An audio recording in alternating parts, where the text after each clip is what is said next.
Hey Paranormies, it's Jenna and you're on the light side of the paranormal. As you can see by the title, today I'm going to be talking to you about the elevator game. In this video, I'm going to tell you how to play the elevator game, not that I think that you should, and I'm going to read you some first-hand accounts of people who have successfully completed the elevator game. Quickly before we get started, if you are new to this channel and spooky and paranormal stuff is your jam, become a part of our Paranormy fam and click subscribe right here. We'd love to have you. If you've never heard of the elevator game before, it is a game that was derived from a Korean movie in which if you successfully complete the right sequence of floors and rules that follow, you will arrive in another world or another dimension. And then you must also successfully complete the ritual in order to get back to our world. Disclaimer, I do not think that you should play this game. I don't necessarily believe that it is real, but if anything is dabbling in this sort of thing, it's probably not a great idea to risk it. But I will leave that up to you. Like I said, I will give you the rules and use your best discretion, but I do not condone it, for the record. So in order to play the elevator game, you have to do it alone. You cannot be with a friend. Some websites say you can be with a friend, but they can't quit halfway through or else you have to start all over again. But the consensus is, for the most part, that you must do this alone. So you need an elevator and you need a building that has at least 10 floors. So these are the rules to successfully complete the elevator game. So you must get on the elevator alone on the first floor. If anybody gets on with you, you have to leave and wait in order to start this alone. Once you're on the elevator alone on the first floor, you're going to hit floor number 4. When it arrives at floor number 4, you don't do anything. You're going to now press floor number 2. When it takes you down to floor number 2, the doors will open. You don't do anything, let the doors close, and now you're going back up to number 6. Once you've reached number 6, you're still not going to do anything. You're going to click number 2. Once you descend down to the second floor, you are now going to press the 10th floor button. When you arrive at the 10th floor and the doors open, this is where some people say that they hear somebody calling out for them or calling their name or some type of voice calling out. You do not want to respond to it in any way. Pretend you don't hear it, and you're going to now press floor number 5 and descend down to the 5th floor. This is when things get a little bit more scary and a little bit more serious, because at this point, when the doors open on floor number 5, a woman is supposed to get on the elevator with you. It is very important that you, 1, do not make eye contact with her, and 2, do not speak to her. You want to pretend this woman is not here at all. I suggest clicking number 5, and when the doors open, your gaze remains down at the keypad in order for you to continue on. Make no acknowledgement to her as she gets on with you. This can be tricky because in some cases she has been known to disguise herself as someone you know, a woman that you're familiar with. So you think, oh, this isn't part of the game. I messed up. This is a friend getting on the 5th floor. No. It's way easier to explain to your friend why you completely ignored them than to be entranced and captured by this demon woman. It's mentioned that she might ask for your help or she might antagonize you to try and get you to respond. Do not respond. Now you are going to press the first floor button. Now, one of 2 things is going to happen here. You might descend down to the first floor, and if this happens, you haven't successfully completed the ritual. And when the doors open, remembering this woman is next to you, you must leave and exit the elevator and exit the building. Do not speak to the woman. Don't speak at all. Don't look back. Just leave. You're done. It was unsuccessful. Call it a day. If instead, when you press the first floor, you start going up to the 10th floor, you have been permitted access to this other world. Once the doors open, things might look a little different. The power might be out, but you will know that you have successfully done this if you are the only person there. Now, some people have gotten out and looked around, and if that's the case and that's something you want to do, you have to make sure that you get back on the same elevator you arrived on in order to get home. Now, some players say that if they get out to explore and they look out a window, all they see in the distance is a red cross. But if you do decide to get off and explore, you must remember to ignore the woman that was on the elevator with you. Ignore her attempts to stop you from getting out or questions that she might have for you. The general consensus is pay this woman no mind, no eye contact, no speaking, no responding ever in any of the situations. Now, if you don't step out of the elevator in order to explore it, all you have to do is hit the first floor to go back down to the real world.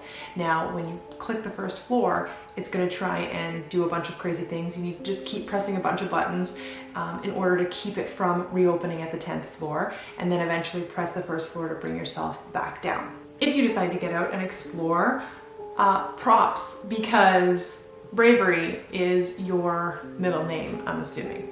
But if you do decide to get off, there are some rules that you need to follow. So these are the rules. Like I said before, make sure it's the same elevator that you get back on in order to get home. The second rule, this is how, once you get back on the same elevator, this is how you get home. You have to follow this sequence of floors in order to get back. 4th floor, 2nd floor, 6th, 2nd, 10th, and 5th. And when you get to the 5th floor, you're going to press the first floor, but it will most likely try to bring you back up to the 10th floor. And when this happens, you're going to press a bunch of buttons like you do if you didn't get off to try and stop it, and then press the first floor to bring you back down. And upon reaching the first floor, you want to make sure that everything is right. There might be little things that seem a little bit off. If anything is off, even the slightest thing, you need to not step off and redo the sequence of floors. 4, 2, 6, 2, 10, 5, and then back to the first floor. Checking again to make sure everything is absolutely normal, because if it's not, you're not home. And redo the sequence until you're confident that you're back in the real world. And at that point, you're going to exit the elevator. So that is how you successfully play the elevator game. Would I do this? No. Do I want to? Very badly. But I'm going to use common sense and not do that. Now, one of the most popular cases of a successful elevator game is speculated to be the Elisa Lam story from the Cecil Hotel in LA. And if you don't know this story, we were gonna do a video on it, but so many YouTubers did videos on it when the Netflix special came out about the Cecil Hotel. So we didn't do that. But essentially a few years back, a girl got on an elevator, had a very interesting experience that is very unexplained, and ended up, unfortunately, dead in the water tanks on the roof of this hotel. Obviously, it is not proven that she was playing this elevator game and something happened successfully, but it is also not disproven. There are non-paranormal explanations for what happened to this girl, but the paranormal community thinks otherwise, and this is one of the explanations as to what happened to her, that this successfully happened and she didn't make it home properly. Unfortunately, something happened and it landed her in a really awful situation. With that being said, I am going to show you Elisa Lam's elevator footage. It's very interesting, and like I said, unsolved as to what was going on here. Some speculate she had mental illness or was suffering from bipolar disorder. I don't know if that would cause what's going on here. Some people also suggest that she was being followed or chased or something along those lines. It's really eerie footage. Another disclaimer here, it is very real that this woman lost her life to a tragic event, and in no way am I discounting the seriousness of what happened to her. A woman is dead, and it is extremely unfortunate. But here on the light side of the paranormal, we look at things from the paranormal aspect, and that's all we're doing here. So let's have a look. So she's getting on, and she's pushing a button.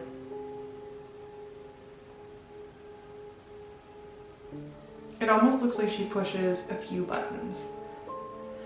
And the doors don't close. Now, I don't know if at this point she is on the first floor or the second floor or what floor she's on, but this could be at the end of her elevator experience, trying to go home. And I think that's what people are looking at this as. If this is the elevator game gone wrong, this looks like this would be her attempt to go home. which was unsuccessful. So she's getting out, and the way she gets out is eerie, and what she does here is very strange. The way she steps, and then she gets out again. Odd to note that the doors still haven't closed. And so she's just standing there. And now she kind of starts doing this erratic thing with her hands.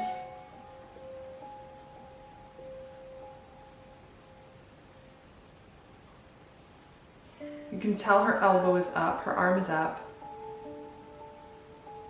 And she's like playing with her face or her hair. Now she's pressing multiple buttons again. Over and over and over.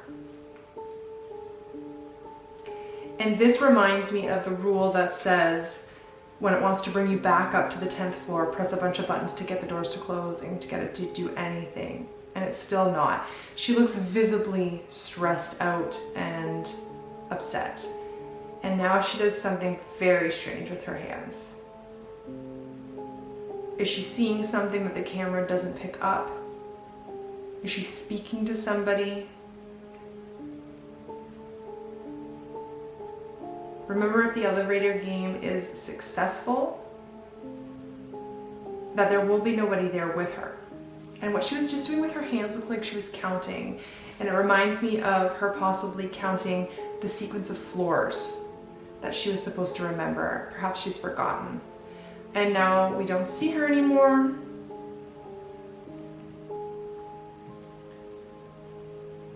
And she's actually gone at this point. And the doors stay open for a while, and then they finally close.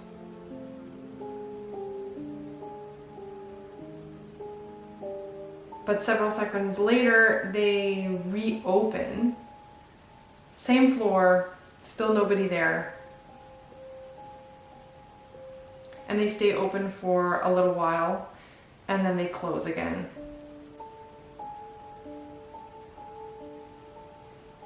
And then a few seconds pass and the doors open again on a different floor.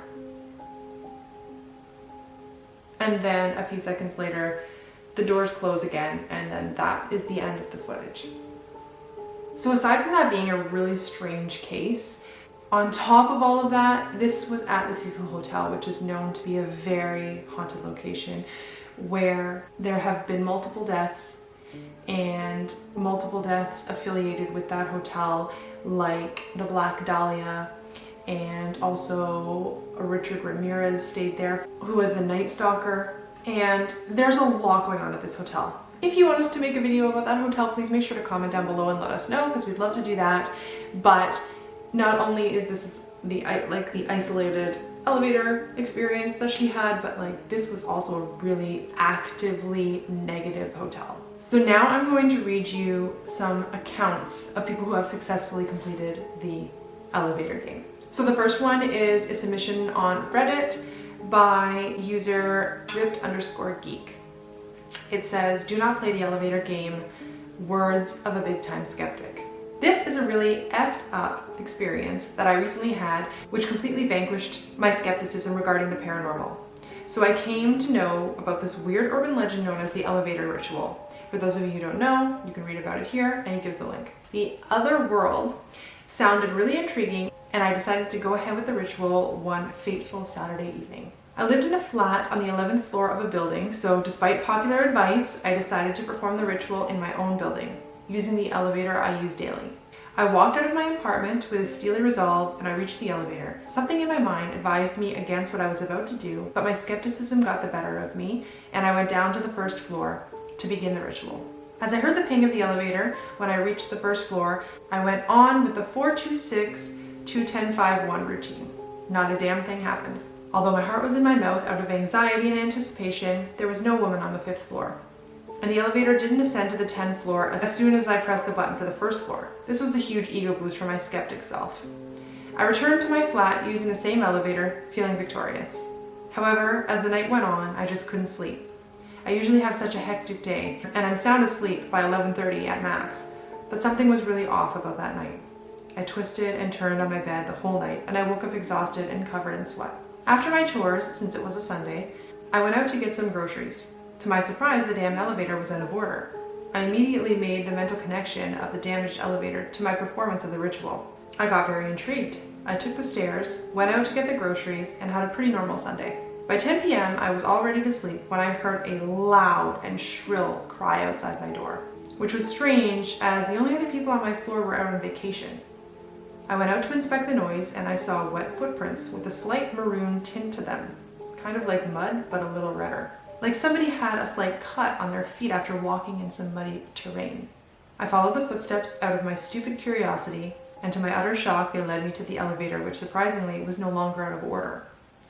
Something in my mind compelled me to get on the elevator, to go to the ground floor and to check out the security guard who had signed in to visit the 11th floor. And down I went. 11, 10, 9, 8, 7, 6, 5, ping. The elevator doors opened slower than they usually do, as if unveiling something grand on the 5th floor instead of the lobby that I was trying to go to. A woman with dark hair wearing a black tattered evening gown entered the elevator.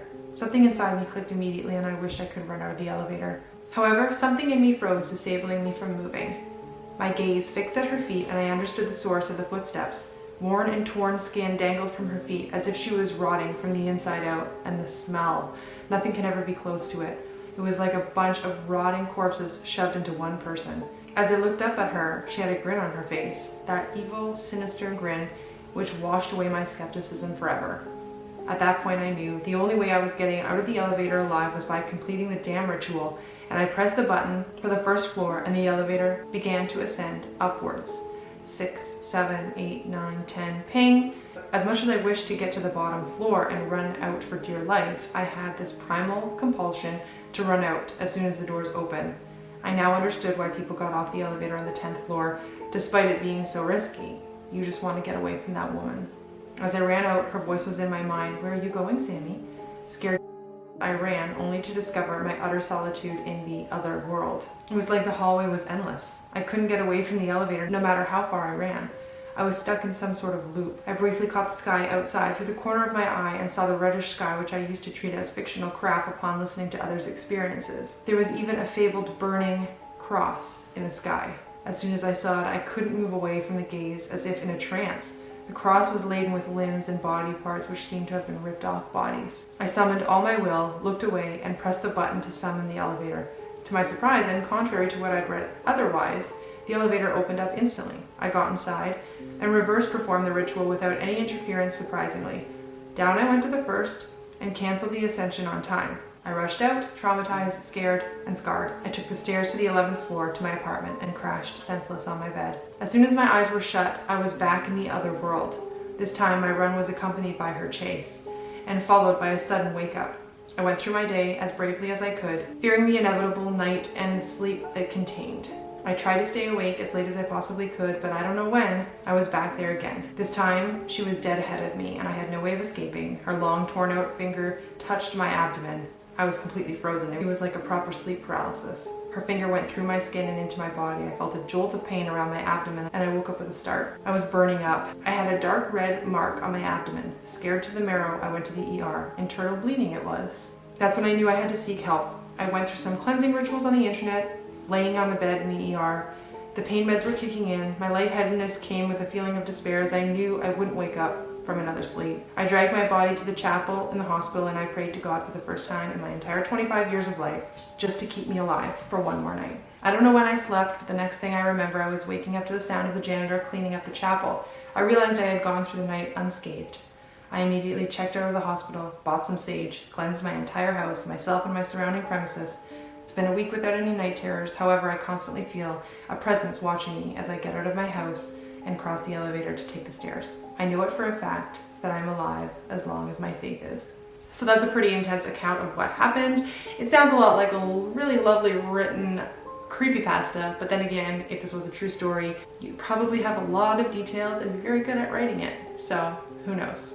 So I'm going to read you one more experience on Reddit right now by user frick_lair, titled Experience the Elevator Game During Coronamania. With the coronavirus running wild on everyone, all establishments are mandated to limit their business operations or worse, just suspend as a whole, including the state-owned bank that left a single branch to operate across the nation.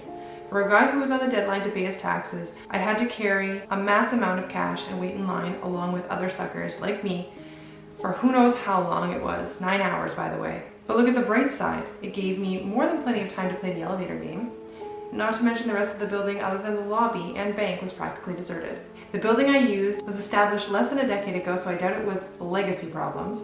I used the janitor's elevator since it was more obscure and has no CCTV inside, because the last thing I was expected to happen was getting caught by security. The building has exactly 10 floors, including the basement floors. I assumed ground floor equaled the first floor and ignored the B1 and B2. To test whether the electronics would work or not, I did 2 attempts with my phone on and off. It didn't work with mine recording the whole entire sequence, so I deleted the video and I left with a few pictures, which you'll see on the post. Perhaps you'll have better luck than I did. Since electronics don't work, bring a cheat sheet with you in case you forget the sequence to go back. Pray, or at least believe it'll work, and believe you'll make it out unharmed. Seriously, do it. I began from the ground floor as stated above, and then pressed the floor number sequence. Arrived at that floor and then pressed the next floor. Arrived, rinse and repeat. Think of a rotary phone, but in elevator form. First floor, starting point. Because it failed on the previous attempt, I exited the elevator before I went back in. Then I pressed the 4th floor. Nothing happened, but it felt quiet. Eerily so, since a few months ago this building was always full of officials. As much as I don't like saying it, I like to give a shout out to Corona. Second floor, nothing weird just yet, just making me sweat a little. 6th floor, at this point I started to feel regret, but curiosity filled my body with adrenaline, and I can't stop now. 2nd floor, I was mad at my obliviousness and I almost pressed the 1st floor to bail, but because of coronavirus and the empty building, I probably wouldn't get this opportunity again. 10th floor, last chance to bail. I'm gonna be honest, the idea of going to another world was not as cool as I thought, but I carried on for the sake of online knowledge, and I prayed that I did not have to meet the girl on the next floor. 5th floor. My nerves practically went up with smoke as the woman entered the elevator with me. I'll be honest with you, I was full on regretting why the hell am I playing this. By the way of her looks, she looked like a normal janitor. At least that's what I could see from my peripheral vision, except there's something about her aura that just felt wrong. I don't know how to explain it. I heard her asking, "Where are you going, sir?" Now I feel messed up or something. 1st floor. And guess what? How could the lift that's supposed to go down go up instead? What's worse than the woman asking me, "Are you all right?" Because of how sweaty I was and dizzy. I have to get out. Sorry guys, this is written really strangely, so I'm paraphrasing a few things. The 10th floor. As soon as the elevator gate opened, I'm gonna bail and hitch the elevator again. At least I don't have to meet this creepy office girl again. And bail I did. What the other world looked like is consistent as described in the past experiences or others that you might find on the internet. It was completely dark, with almost no lighting. What you see here is a view of the 10th floor, but if the ritual worked, it might have looked like this. So the first picture just looks like an office building, the photo taken from in the elevator. The second photo, I think he just doctored a little bit so it looked darker. When I stepped outside, the corridor was completely dark and the sky beyond the windows was crimsonish black. There was no single odor, no single sound from apart from my footsteps, no wind, nothing, as if the world was devoid of life apart from mine. No source of light either, except for the elevator, which was now closed, and the spot at the end of the corridor. The corridor itself was almost labyrinth-like, with a distinct water dispenser marking that particular spot in the corner. So this is why people shouldn't wander far from the elevator. It's easy to get lost in this world. By the way, the longer you stay in this world, the more you feel lost and losing hope, dreams, and like there's a force lurking around every corner of darkness, whispering to follow the red dot at the end of the corridor. Without further ado, I went straight to the elevator and I pressed the sequence again. Ground, nothing happened. 4th floor, the elevator felt like a normal elevator, no ghosty. 2nd floor, this is when I started to realize what the real vibe of the other world was. Because you're the only sole entity there, you're longing for life and its meaning. 6th floor, I was thinking about that. 2nd floor, if there's something else, I realized the elevator does not have an emergency brake. 10th floor, so I came up with a strategy. If my luck was terrible and the elevator goes up, I will press every single button below 10, and I hope that works. Side note, that looks a lot like what Elisa Lam did in that video. On to the 5th floor. If I could choose how I want to die, I certainly wouldn't choose vanishing into a shadowy realm. And you know what? Luck was on my side. The elevator decided to descend instead, like it was meant to be. And on the 1st floor, Since the other world was so devoid of light, the sure way to find out is to see if the people waiting for taxes were there. Well, the sky was bluish white, and the crowds were just as anxious and impatient as me. The shops were closed, and the time only passed for 20-something minutes. If there's something that I gained from this elevator game, it's elevator phobia and the need to be alert if I ever see that janitor board an elevator with me again. And that's all I've got for you on the elevator game. Please comment down below if you have ever played the elevator game. If you have, or if you know somebody who has, what happened? Please send us your stories. We would love to read them in an upcoming video. If you enjoyed this video, please make sure to give it a like so that we know that you liked it. It helps us out a whole lot. And if this is your first time joining us, don't forget to go over to our Instagram page to follow us there. You can follow Alice and myself on our personal Instagram pages as well. Everything is linked in the description below. So until next time, keep on creeping on. Bye.